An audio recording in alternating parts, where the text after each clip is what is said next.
দ্বিতীয়বারের জন্য এখন জাল মারার জন্য প্রস্তুতি নিতেছে সাদ্দাম মোল্লা।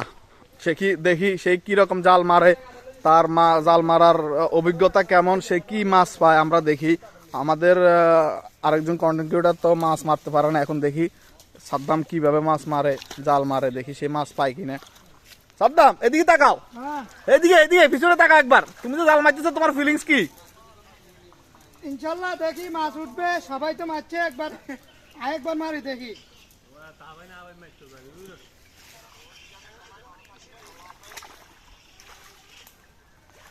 হ্যাঁ, সে এখন জাল মারতেছে, আমরা দেখি সে কি মাছ পায়।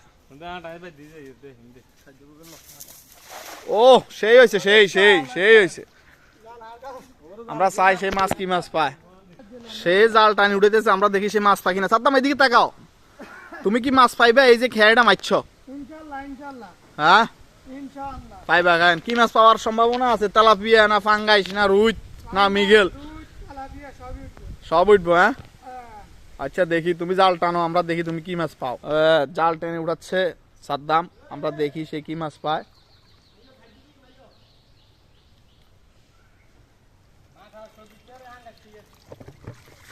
একটা মাছও উড়ে নাই, তার ভাগ্য বালানো। সে বড়ি পাইছে দীর্ঘ লং টাইম, বসি পাওয়ার পরও সে একটা মাছও পায় নাই। এখন সে এই জাল মারছে, এখনো কোনো মাছ পায় নাই। তো ভালো থাকবেন সবাই, আল্লাহ হাফেজ।